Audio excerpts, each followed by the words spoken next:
विश्व हिंदू परिषद गोरक्षा विभाग गो विज्ञान परीक्षा स्वामी विवेकानंद जयंती के अवसर पर आयोजित की जा रही है। गौ माता का विषय हमारे समाज के लिए बहुत महत्वपूर्ण है। वर्तमान में गौ रक्षा, गौ संवर्धन और गौ माता की महिमा आमजन तक पहुंचाने तथा गौ माता को सुरक्षित किया जा सकेगा। यह बात हरियाणा गो विज्ञान परीक्षा संयोजक एवं प्रांत गौ रक्षा प्रमुख डॉक्टर मंजीत कुमार ने Z+ कंप्यूटर सेंटर झज्जर में आयोजित प्रेस वार्ता में कही। उन्होंने बताया कि इस परीक्षा का उद्देश्य जनमानस में गौ माता के प्रति सही वैज्ञानिक जानकारियां, रुचि एवं उपयोगिताओं को समझते हुए आस्था का भाव पैदा करना है। उन्होंने बताया कि विश्व हिंदू परिषद गौ रक्षा विभाग के तत्वाधान एवं मार्गदर्शन गो विज्ञान परीक्षा 2011 से ली जा रही है। इस बार कोरोना महामारी के चलते परीक्षा गो विज्ञान एग्जाम ऐप पर जनवरी 11 तक रजिस्ट्रेशन कर सकते हैं। परीक्षा 12 जनवरी को ली जाएगी। ऐप के जरिए ही परीक्षा ली जाएगी। इस ऐप पर ई पुस्तक भी उपलब्ध है, जहां से विद्यार्थी इस पुस्तक को निःशुल्क उपलब्ध कर सकते हैं। विद्यार्थियों को परीक्षा के लिए 1 घंटे का समय दिया जाएगा,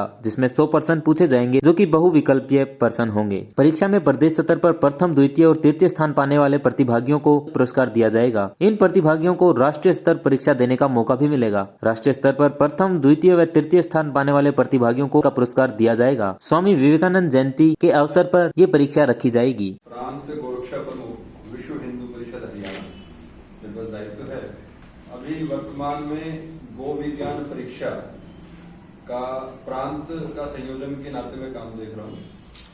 गुरुग्राम में है। विश्व हिंदू परिषद के अंतर्गत 1992 से गोरक्षा विभाग काम करता आ रहा है।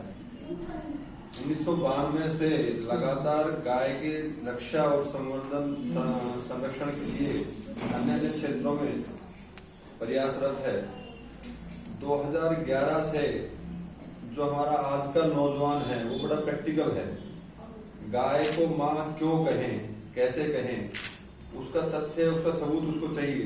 तो जिसके निमित्त गो विज्ञान परीक्षा का आयोजन हमने 2011 से शुरू किया। विद्यार्थियों में हमने उसके कुछ बैच बनाए। 8वीं कक्षा से 12वीं कक्षा तक के विद्यार्थी अलग रहेंगे, 6ठी से 8वीं तक के अलग रहेंगे, तो कॉलेज विद्यार्थी अलग रहेगा। ऐसा करके बैच बना के हम सालों से इस क्षेत्र में लगे हुए। अब इस वायरस को ध्यान में रखते हुए और जैसे प्रधानमंत्री जी का भी आह्वान है कि डिजिटल इंडिया की तरफ बढ़ावा हो, तो संगठन ने एक ऐप डेवलप की है गो विज्ञान करके, जो कि गूगल पे, प्ले स्टोर पे उपलब्ध है।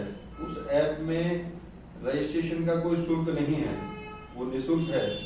पहले हम एग्जाम कराते थे तो 10 रुपए, 5 रुपए जो लगता है कि भी किताब लेना है, एग्जाम कराना है, तो उसका शुल्क भी लेते थे बच्चे से। अब उस ऐप के माध्यम से हमें पुस्तक भी अंदर ही मिलेगी। उस ऐप में उसमें रजिस्ट्रेशन करना है अपना, उसमें पुस्तक भी मिलेगी। उसको पढ़ के आने वाली 12 तारीख विवेकानंद जयंती वाले दिन वो एग्जाम रहने वाला है। इस एग्जाम का लिंक सुबह 7 बजे से शाम के 7 बजे तक उस ऐप में मिल जाएगा। आप 1 घंटे के लिए जिस समय लगता है कि हाँ अब समय है, 1 घंटे के लिए उस लिंक को लेंगे और एग्जाम दे देंगे। एग्जाम देने के तुरंत बाद उसमें एक ऑप्शन मिलेगा कि आपके कितने अंक सही है, कितने गलत है, वो आपको प्राप्त हो जाएगा। और उसमें एक सर्टिफिकेट भी आप उससे प्रिंट आउट ले सकते हैं, PDF निकाल सकते हैं। पहले प्रमाण पत्र कार्यकर्ता के माध्यम से बच्चों तक पहुंचाया जाता था। अब वो सारी व्यवस्था उस ऐप में उपलब्ध है। इसके अलावा इसमें ये लंबे स्तर पे आम जनमानस तक पहुंचे, उसके लिए हमने प्रोत्साहन राशि भी रखी है, जो राष्ट्रीय स्तर पे 51,000, 31,000 और 21,000 है। इस परीक्षा के माध्यम से जिस बच्चे को या जिस विद्यार्थी को गाय की उपयोगिता नहीं पता है कि गाय पे हाथ फेरने से हमारे शरीर के रोग खत्म होते हैं, गाय में सूर्य केतु नाड़ी के माध्यम से स्वर्ण भस्म उसके दूध में उपलब्ध होती है, वो सब चीजें वो तथ्य सहित कह पाएगा, पढ़ पाएगा और उसका प्रमाण के लिए वो फिर आगे गाय भी पाल पाएगा। हमारे यहाँ दूध को ध्यान में रखते हुए गाय को पालते हैं, परंतु हिसार में एक ऐसा एग्जाम्पल अपने कार्यकर्ताओं ने खड़ा भी किया है कि आप गाय पालो, वो दूध ना दे कोई बात नहीं, आप 200 रुपए प्रति दिन गाय के हिसाब से हमसे ले लो, उसका मूत्र और गोबर हमें दे दो। तो इस तरह से अगर पंचगव्य का प्रोडक्ट उपयोग में आने लगा, पंचगव्य के लाभ कार्यकर्ताओं को अपने समाज में पता लगने लगे, तो निश्चित तौर पे गाय की उपयोगिता बढ़ेगी। ये पहली बार आयोजित की जा रही है इस तरह की प्रतियोगिता? इस तरह से पहली बार की जा रही है। बस 2011 से आज तक निरंतर ये परीक्षाएं होती आ रही है। साल में एक बार परीक्षाएं कराते हैं और उसमें प्रोत्साहन राशि भी इसी तरह से समान रखते हैं। तो जो आप इस हाल में बता रहे हो, जो 200 रुपए पर गाय का दे रहे हो, नहीं और कहीं नहीं चल रहा, और कहीं चलाने का अभी? हाँ, ऐसा प्रयास कर रहे हैं कि वो एक मॉडल खड़ा करके उसको, क्योंकि वहाँ कुछ कार्यकर्ता मिलके नागपुर देवला पार्क गए, देवला पार्क जाके उन्होंने गाय के गोबर, मूत्र, दूध, घी से प्रोडक्ट बनाने सीखे और वो सीख के फिर उन्होंने तय किया कि भी यहाँ गौशाला में हम ऐसा मानते हैं कि गौशाला और वृद्धाश्रम, अनाथाश्रम हमारे समाज के लिए कलंक है, क्योंकि गौशाला में गाय का स्थान नहीं है, गाय का स्थान किसान के खूंटे पे है।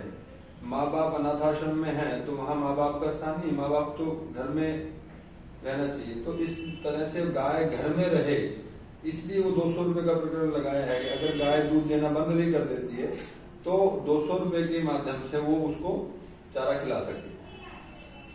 तो ये बता रहे हो आप, ये और कहीं भी चलना है? हाँ, ऐसा प्रयास कर रहे हैं कि यहाँ पूरे प्रदेश स्तर पे इसको चलाएं और इसमें जितने लोग पंचगव्य का प्रोडक्ट बनाना सीख गए तो ये फिर राष्ट्रीय स्तर पे भी चलेगा। रोजगार की स्तर पे 11,000, 5100 और 2100 है। इससे कि नौजवान जो पढ़ने वाला है वो इस प्रोत्साहन राशि के माध्यम से भी कहीं एग्जाम देगा तो गाय का विषय उस तक पहुंच पाएगा, ऐसी हमारी सोच है। और पहले इस परीक्षा में प्रौढ़ लोग नहीं आ पाते थे, जो व्यवसायी है वो नहीं आ पाते थे, पहले कॉलेज विद्यार्थी तक हम पहुंच पा रहे थे, परंतु इसमें अभी हमने ऑप्शन दिया है 6ठी कक्षा से 7वीं, 8वीं, 9वीं, 10वीं, 12वीं, इस ऐप के अंदर ऑप्शंस है और उसमें कॉलेज विद्यार्थी का ऑप्शन है। एक ऑप्शन है प्रौढ़ के लिए, उसमें आप हम सब उसमें जुड़ सकते हैं और उसमें परीक्षा दे सकते हैं।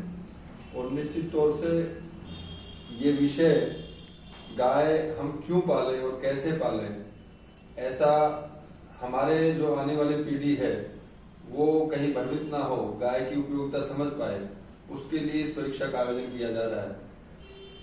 आप लोगों के माध्यम से यह विषय आम जन तक पहुंचे, ऐसी अपेक्षा है। अनुपम हरियाणा के लिए झज्जर से अखिल चौधरी की रिपोर्ट।